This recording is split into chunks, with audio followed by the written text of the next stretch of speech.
All right, so today we're moving on with our probability unit and we're going to be looking at sampling with and without replacement. So what is sampling? Well, let's look at the definition here in blue. It says, suppose we have a large group of objects. If we select one of the objects at random and inspect it for particular features, then this process is known as sampling. Think about how this is relevant in real life.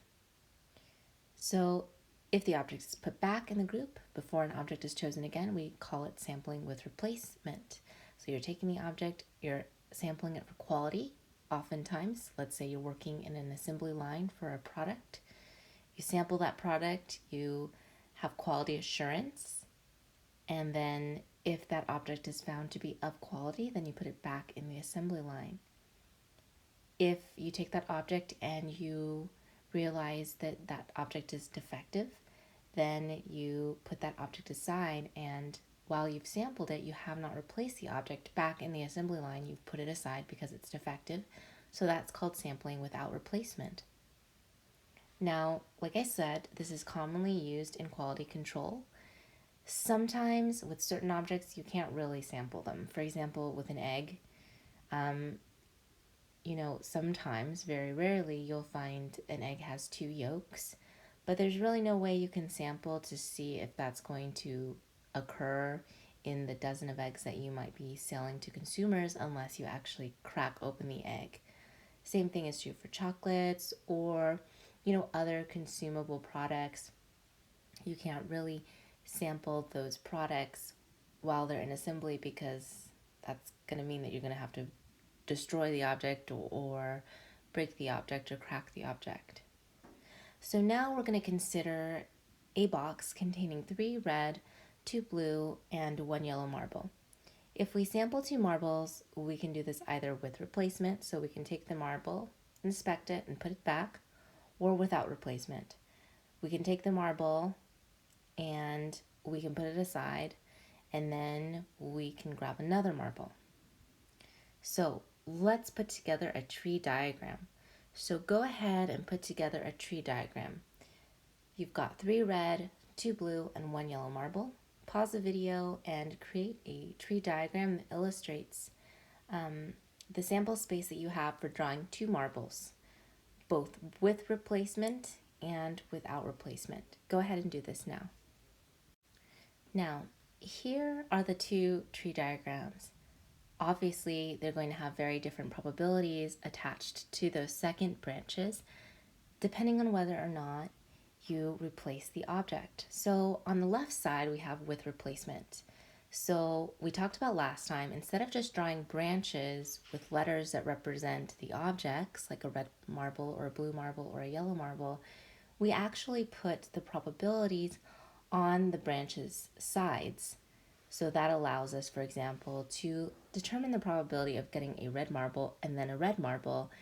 For with replacement, we would just multiply 3/6 times 3/6.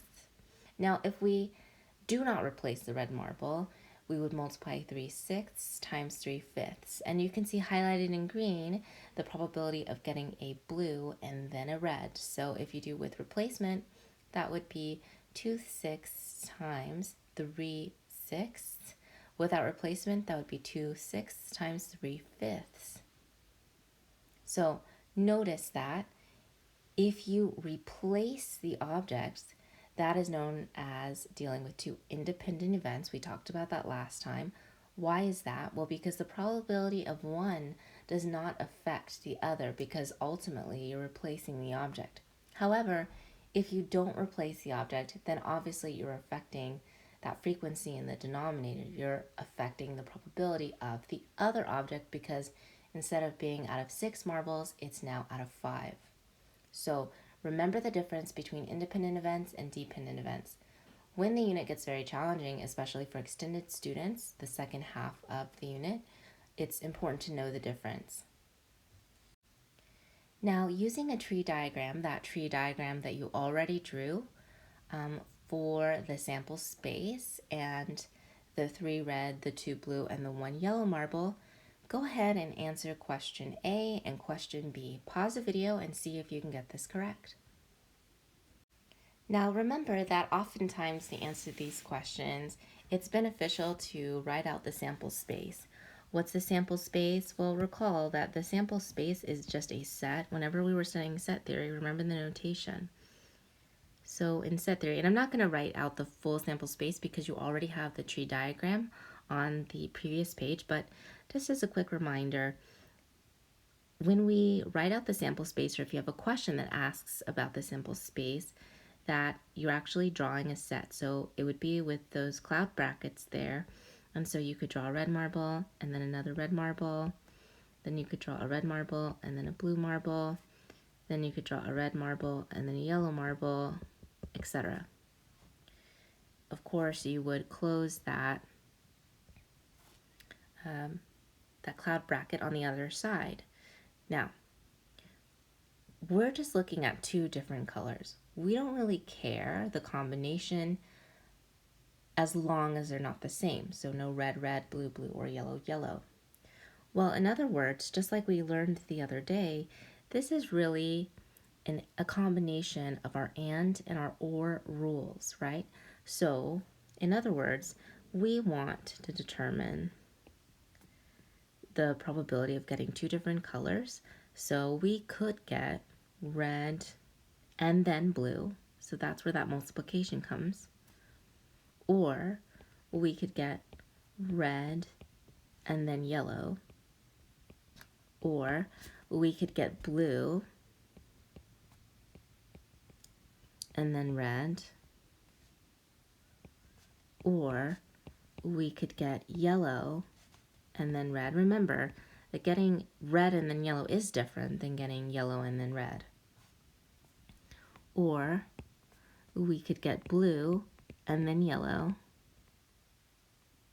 Or we could get yellow and then blue. Well, what is that going to be equal to? Well, I'm just going to write this longhand. You can speed up the video if you already know what to do, but the probability of getting a red marble with replacement occurring, remember. So the probability of getting a red marble is 3 out of 6. If we do replacement, then we're multiplying the probability of getting a blue marble, so that denominator doesn't change. That's times 2/6. And then the probability of getting a red and then a yellow marble. So that's plus 3/6 times 1/6. Remember, be very careful with how you plug this into your calculator because your normal scientific calculator isn't very good with order of operations. So you want to ensure that you're putting parentheses around this if you're using your calculator to find the sum of these products. Then you're going to add 2/6 times 3/6. You don't have to reduce here. Remember, you'd want to reduce your final answer, but sometimes it's beneficial to leave the work that you're doing unsimplified sometimes. But it really just depends on the context of the problem, right? So we've got 2/6 times 3/6, and now we've got 1/6 times 3/6. And then we've got 2/6 times 1/6.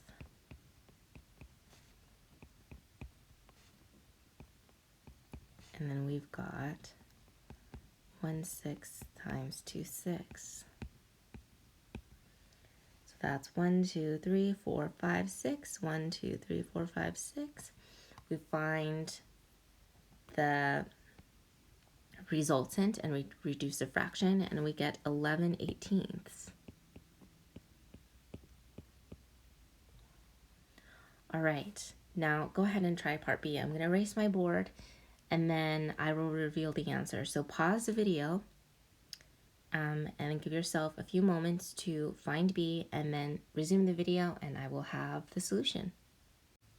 All right, did you get 11/15? If you did, great job. Notice again the difference with the second part of each product, right? You have a 5 instead of a 6 because obviously you're not replacing the object.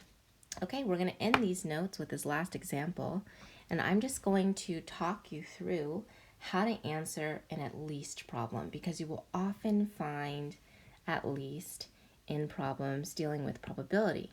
Now, there are a couple ways that you can solve this problem. I prefer the alternate method, but it's really up to you. So let's take a look. It says a bag contains 5 red and 3 blue marbles. 2 marbles are drawn simultaneously from the bag. Determine the probability that at least one is red. Well, of course, we're going to start by understanding or getting an idea for the sample space. You can write it out, you don't have to, but you need to understand the different probabilities. You can do that by drawing a tree diagram, which they have here. So they list out those probabilities on the branches. So the probability of getting a red is a 5 out of 8, and probability of getting a blue is a 3 out of 8. Now, when they say drawn simultaneously, that means one after the other, so you can assume no replacement occurs. Now, that may be a question for some of you. You may say, how do you know that it's not replaced? Well, you look for that word simultaneously, which means one after the other. So as soon as you draw one, you draw the other. So that's why in the second branch for red, blue, you'll see 7 in the denominator. Now, at least one red, the most direct way to do it is to just look at your tree diagram and say, well, at least one red means red, red, or red, blue, or blue, red. Okay, so that's what they have here. Remember, the or means addition. So you've got the addition here. So you've got 3 different possibilities. And then you end up with 25 over 28. All right, so let's look at the alternate method. So the alternate method is using this idea that the sum of complementary events is equal to 1. So think about it. The probability of getting at least one red, so let me write that down, at least one red plus the probability of getting no reds, that's going to be equal to 1. Why? Well, first of all, when we have that addition sign, we mean or. So one or the other is true. When you reach into this bag of marbles, you are either going to get at least one red, or you're not going to get a red at all. So that means that to simply find the probability of getting at least one red, we subtract the probability of getting no reds from 1. So we end up with the probability of at least one red being equal to 1 minus the probability of no reds. Well, what does that end up being? Well, no reds is getting a blue and then getting a blue again, which you see up here. Well, what is that going to be? Well, I'm just going to do that to the side here in pink. So the probability of getting a blue is 3/8. Now, because we're doing simultaneous drawing, we're going to multiply that by 2/7 because that's getting a blue and then another blue. Remember, multiplication in this case means and.